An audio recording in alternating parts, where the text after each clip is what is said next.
ജാതകത്തിൽ വിശ്വസിക്കണോ വേണ്ടയോ പലർക്കും വളരെ കോമൺ ആയിട്ടുള്ളൊരു ഡൗട്ടാണ്. ഇവൻ എൻ്റെ പല ക്ലയൻസ് പോലും എന്നോട് ഇത് ചോദിക്കാറുള്ളൊരു സംശയമാണ്.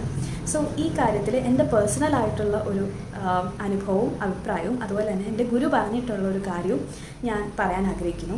ഒന്നാമതായിട്ട് എൻ്റെ അനുഭവം. അപ്പോൾ എൻ്റെ ഫാമിലി എന്ന് പറയുന്നത് ഈ റിലീജിയസ് പരമായ കാര്യങ്ങളിൽ നിന്ന് അമ്പലത്തിൽ പോകുന്നതാകട്ടെ, വഴിപാട് അല്ലെങ്കിൽ ജ്യോത്സ്യം, ഇതിനൊക്കെ വളരെ അകന്ന് നിൽക്കുന്ന ഒരു ഫാമിലി ആയിരുന്നു. എൻ്റെ അപ്പനൊരു നിരീശ്വരവാദി കൂടിയായിരുന്നു. അപ്പോൾ അതുകൊണ്ട് തന്നെ എൻ്റെ കല്യാണത്തിൻ്റെ സമയത്താണ് ആദ്യമായിട്ട് ജാതകം ഒക്കെ അല്ലെങ്കിൽ ജ്യോത്സ്യമൊക്കെ നോക്കുന്നത്. അപ്പോൾ അതുകൊണ്ട് തന്നെ അതുവരെയുള്ള എൻ്റെ ലൈഫിൽ ജാതകത്തിൽ എന്താണ് എഴുതിയിട്ടുള്ളത് എനിക്ക് അറിയത്തേയില്ലായിരുന്നു. അപ്പോൾ ജാതകം എടുത്ത് നോക്കി കഴിഞ്ഞപ്പോഴാണ് മനസ്സിലായത് ജാതകത്തിൽ പറയുന്നത് പോലെയല്ല എൻ്റെ ലൈഫ് ഉണ്ടായിരുന്നത്. അതുപോലെ തന്നെ നല്ല കാലം എന്നുള്ള സമയത്താണ് ഒരുപാട് കഷ്ടപ്പാടുകൾ ഉണ്ടായിട്ടുള്ളത്. അതേപോലെ തന്നെ കഷ്ടകാല സമയത്താണ് ജീവിതത്തിൽ ഒരുപാട് നല്ല കാര്യങ്ങൾ ഉണ്ടായിട്ടുള്ളത്. അതുപോലെ പല ജ്യോത്സ്യന്മാരും പറയുന്ന പോലെയല്ല ലൈഫ് മുന്നോട്ട് പൊയ്ക്കൊണ്ടിരിക്കുന്നതും. അപ്പോൾ അതുകൊണ്ട് തന്നെ എൻ്റെ അഭിപ്രായത്തിൽ എൻ്റെ ലൈഫ് ജാതകം അനുസരിച്ചല്ല മൂവ് ചെയ്തുകൊണ്ടിരുന്നത്. എന്നാൽ ചില കാര്യങ്ങൾ ജാതകപ്രകാരം നടന്നിട്ടുണ്ട്. അതുകൊണ്ട് തന്നെ എപ്പോഴും ഒരു കൺഫ്യൂഷൻ ഉണ്ടാവും, വിശ്വസിക്കണോ വേണ്ടയോ എന്നുള്ളത്. അതായിരുന്നു എൻ്റെ പേഴ്സണൽ അനുഭവം. പക്ഷേ ഇതിനൊരു ക്ലാരിറ്റി കിട്ടിയത് എൻ്റെ ഗുരുവിൻ്റെ ഒരു വാക്ക്, അദ്ദേഹത്തിൻ്റെ ഒരു കൺസെപ്റ്റ് അദ്ദേഹം പഠിപ്പിച്ചു തന്നപ്പോഴാണ് എനിക്കത് മനസ്സിലായത്. അദ്ദേഹത്തിൻ്റെ പേര് വേദാദ്രി മഹർഷി എന്നാണ്. ഞാൻ അദ്ദേഹത്തെ ഈ സമയത്ത് സ്മരിക്കുന്നു. അപ്പോൾ അദ്ദേഹം പറഞ്ഞത് ഇതാണ്: നമ്മൾ ജനിക്കുന്ന സമയത്തുള്ള നമ്മുടെ പ്ലാനറ്റ്സിൻ്റെ പൊസിഷന് നമ്മുടെ ജീവിതത്തിൽ ഒരു ഇൻഫ്ലുവൻസ് ഉണ്ട്, ചെറിയൊരു ഇൻഫ്ലുവൻസ് ഉണ്ട്. ഒരു 10% എന്ന് കൂട്ടിക്കോ. അദ്ദേഹം പറയുന്നില്ല കൃത്യമായിട്ട് ഇത്രയെന്ന്, പക്ഷെ ഞാൻ പറയണം ഒരു 10% എന്ന് കൂട്ടിക്കോ. ബാക്കി 90% ഇൻഫ്ലുവൻസും നമ്മുടെ ചിന്തകൾക്ക്, നമ്മുടെ മനസ്സിന്, നമ്മുടെ ഇമോഷൻസിനൊക്കെയാണ്. അതായത് നമ്മൾ പ്രത്യേകമായിട്ട് ഒന്നും ചെയ്യുന്നില്ലെങ്കിൽ ചിലപ്പോൾ ജാതകപ്രകാരം തന്നെയായിരിക്കാം നമ്മുടെ ലൈഫ് പോകുന്നത്. പക്ഷേ നമ്മുടെ തോട്ട്സ് അത് പോസിറ്റീവാണെങ്കിൽ പോസിറ്റീവായിട്ട് തന്നെ നമ്മുടെ ജീവിതം മുന്നോട്ട് പോകും.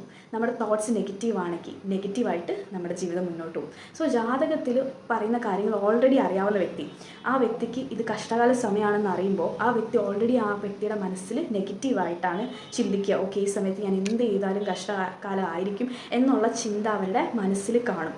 അതുകൊണ്ട് തന്നെ അവരുടെ ലൈഫിൽ മുഴുവൻ പ്രശ്നങ്ങളുണ്ടാവും. അതേപോലെ നല്ല കാലമാണെന്ന് അറിയുമ്പോൾ അതും അവരെ ബെനിഫിറ്റ് ചെയ്യും.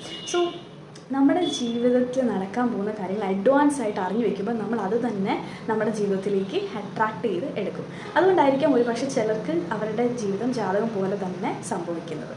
സോ എനിക്ക് നിങ്ങളോട് പറയാൻ ഇതാണ്, നിങ്ങളുടെ ലൈഫിൽ ജാതകത്തിൽ എന്ത് തന്നെ പറഞ്ഞാലും ബെറ്റർ നിങ്ങൾ ജാതകം നോക്കാതിരിക്കുക. ബിക്കോസ് ക്ലൈമാക്സ് അറിഞ്ഞുകൊണ്ടൊരു സിനിമ കാണുന്നത് ഒട്ടും രസമുള്ള പരിപാടിയല്ല, അല്ലേ? അതുപോലെ തന്നെ ജാതകം നോക്കാതിരിക്കുക, അല്ലെങ്കിൽ മുഹൂർത്തമോ അങ്ങനെയുള്ള കാര്യങ്ങൾക്ക് വേണ്ടി മാത്രം നിങ്ങൾ ജ്യോത്സ്യന്മാരെ സമീപിക്കുക. അല്ലാതെ നിങ്ങളുടെ ഫ്യൂച്ചർ എന്താണ് എന്നറിയാൻ വേണ്ടി പോവാതിരിക്കുക. കാരണം ഈ കേസ് അവർ ഫ്യൂച്ചർ ഇപ്പം നല്ലതല്ല അല്ലെങ്കിൽ ഇപ്പം മോശ സമയമെന്ന് പറഞ്ഞാൽ നിങ്ങൾ ഓട്ടോമാറ്റിക്കലി നെഗറ്റീവായി പോകും. ഇനി അഥവാ നിങ്ങൾ അങ്ങനെ എന്തെങ്കിലും അറിഞ്ഞു പോയിട്ടുണ്ടെങ്കിൽ ഡെഫിനറ്റ്ലി ജ്യോത്സ്യത്തിൽ പ്രശ്നത്തിന് പരിഹാരങ്ങളും ഉണ്ട്, അല്ലേ? പക്ഷേ ഞാൻ പറയുകയാണെങ്കിൽ നിങ്ങൾ സെൽഫ് ടോർച്ചർ ചെയ്യുന്ന പോലത്തെ കാര്യങ്ങളോ അല്ലെങ്കിൽ വലിയൊരു പൈസ മുടക്കി ചെയ്യുന്ന ഒരു കാര്യങ്ങളും നിങ്ങളുടെ ജാതകത്തിലെ ദോഷങ്ങൾ മാറ്റാൻ വേണ്ടി ചെയ്യരുത്. ചെറിയ പൈസയ്ക്ക് വലിയ ചിലവില്ലാത്ത കാര്യങ്ങൾ നിങ്ങളുടെ മനസ്സിനൊരു സമാധാനം കിട്ടാൻ വേണ്ടിയിട്ട് ചെയ്യാം. ഒരു വിളക്ക് കത്തിക്കുന്നതോ അല്ലെങ്കിൽ ഏതെങ്കിലും ഒരു പർട്ടിക്കുലർ അടുത്തുള്ള അമ്പലത്തിൽ പോകുന്നതോ ഒക്കെ. എന്നാൽ വളരെ ലക്ഷങ്ങൾ മുടക്കിയുള്ള കാര്യങ്ങൾ അല്ലെങ്കിൽ സ്വയം ഉപദ്രവിക്കുന്ന പോലെ ശയനപ്രദക്ഷിണോ അങ്ങനത്തെ സ്വയം ടോർച്ചർ ചെയ്യുന്ന പോലത്തെ കാര്യങ്ങൾ ചെയ്യാതെ ഇരിക്കുക. സോ അൾട്ടിമേറ്റ്ലി ഈ പ്രശ്നപരിഹാരങ്ങൾ അല്ലെങ്കിൽ വഴിപാടുകളൊക്കെ കൊണ്ട് ഉദ്ദേശിക്കുന്നത് നമ്മളുടെ മനസ്സിൻ്റെ ഒരു സമാധാനം എന്നുള്ള കാര്യം മാത്രമാണ്. അത് ചെയ്തതുകൊണ്ട് നമ്മൾ ഓക്കെ ആ ദോഷം പോയി എന്ന് നമ്മൾ സ്ട്രോങ് ആയിട്ട് വിശ്വസിക്കാൻ വേണ്ടിയിട്ടാണ് ഈ പ്രശ്നങ്ങൾക്ക് പരിഹാരം എന്ന് പറയുന്നൊരു കൺസെപ്റ്റ് തന്നെ ഉള്ളത്. അത് മനസ്സിലാക്കുക. സോ ഇപ്പോൾ ഇൻ കേസ് നിങ്ങളുടെ മൈൻഡ് സെറ്റ് ഇപ്പോൾ നെഗറ്റീവ് ആണെങ്കിൽ എന്തെങ്കിലും അത് പോസിറ്റീവ് ആക്കാൻ വേണ്ടി എന്തെങ്കിലും ഒരു കാര്യം ചെയ്യുക. അത് വഴിപാടായിക്കോട്ടെ, ബട്ട് അതിന് ഒരുപാട് ഒബ്സസ്ഡ് ആവാതിരിക്കുക. ജാതകത്തിൻ്റെ അപ്പുറമാണ് നിങ്ങളുടെ മൈൻഡ് സെറ്റ് എന്ന് മനസ്സിലാക്കുക. സോ എത്ര മോശം സമയമാണെങ്കിലും നിങ്ങൾ പോസിറ്റീവ് മൈൻഡ് സെറ്റായിട്ടാണ് ഇരിക്കുന്നതെങ്കിൽ നിങ്ങളുടെ ലൈഫിൽ പോസിറ്റീവായിട്ടുള്ള കാര്യങ്ങൾ തന്നെയായിരിക്കും സംഭവിക്കാൻ പോകുന്നത്. Thank you.